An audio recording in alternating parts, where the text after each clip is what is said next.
Welcome back to our channel, where we share the latest news and untold stories about Catherine, the Princess of Wales, and her royal family.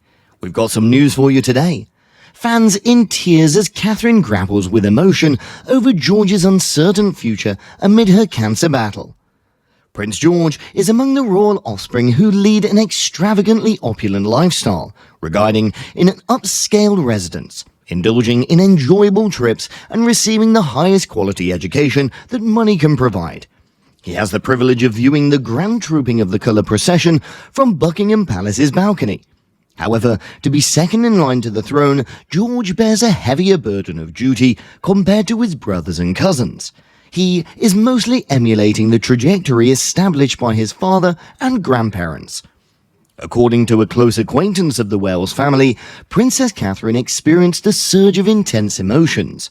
The magnitude of her son's and Prince George's forthcoming obligations are an upcoming monarch weighed heavily on her thoughts.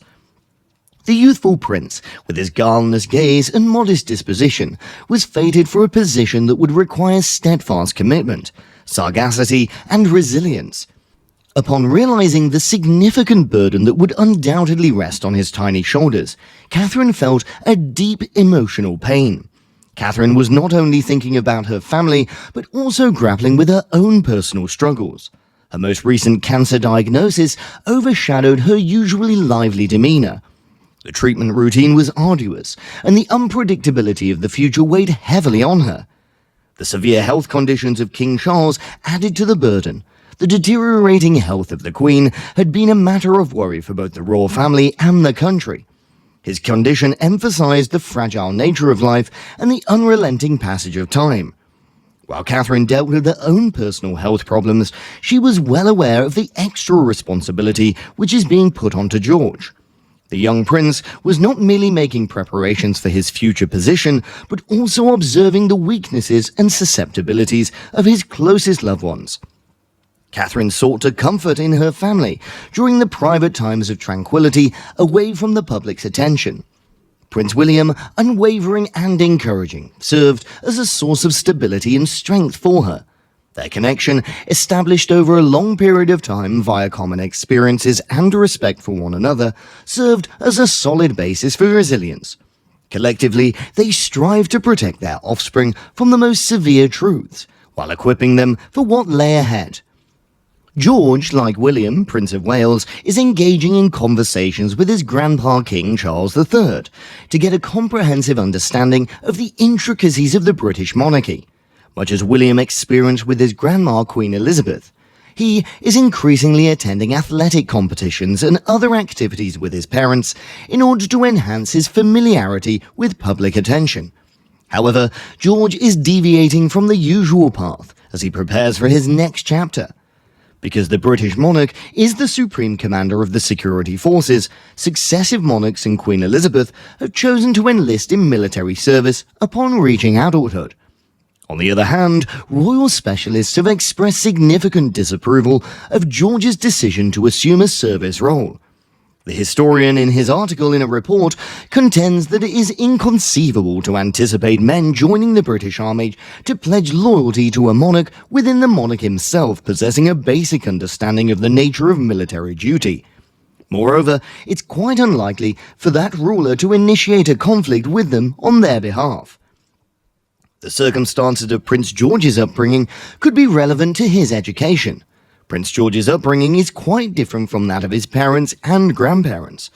According to royal tradition, nannies primarily reared both King Charles and Prince William throughout their childhood. On the other hand, the Prince and Princess of Wales have been such concerned parents that they're not afraid to put their children ahead of their responsibilities. Princess Catherine, for example, did not attend the Earthshot Prize event in 2023 to assist George in overcoming a significant milestone, which was his initial round of educational examinations. However, when the Princess of Wales started receiving chemotherapy medication for an unidentified kind of cancer, William took the initiative to ensure that their children's lives continued to be as normal as possible. Catherine's more informal education is one of the reasons she comes from a modest background. George was the first heir of the woman who wasn't descended from royal or noble families, giving him a unique and significant distinction.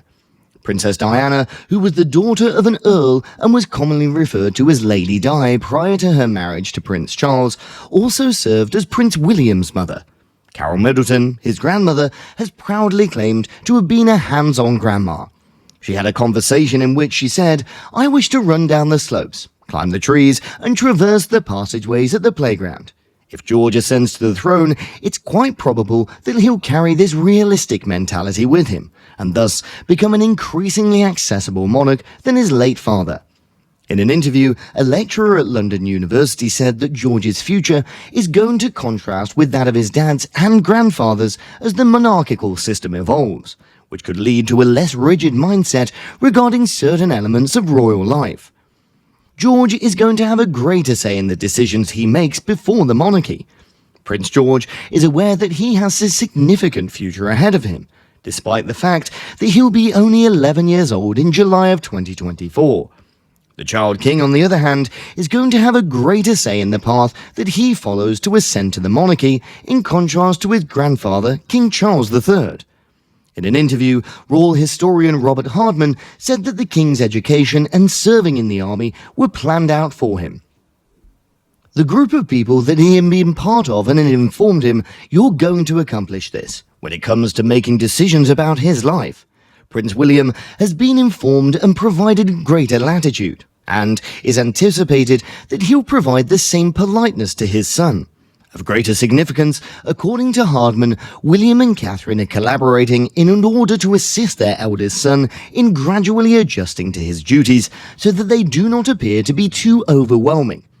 There's an expectation that we should keep in an inconspicuous and as ordinary, if you may consider it ordinary, and an enjoyable as it is feasible. Should George become king before turning 18, a rare occurrence, a regent would assume responsibility for his royal duties until he reached the age of majority. Because of this independence, the young prince would have been given the opportunity to develop, complete his education, and maybe even try his hand at civilian employment before taking on the position that he is meant to occupy from birth. An unidentified acquaintance of William's informed a report that theoretically there should be nothing preventing George from pursuing a career as an astronaut, if that's what his genuine desire is, and then ascending to the throne later. Becoming the very first member of the British royal family to go into space would be considered an extraordinary achievement. Thank you for watching the video. Please share your thoughts with us, and we'll say goodbye for the time being.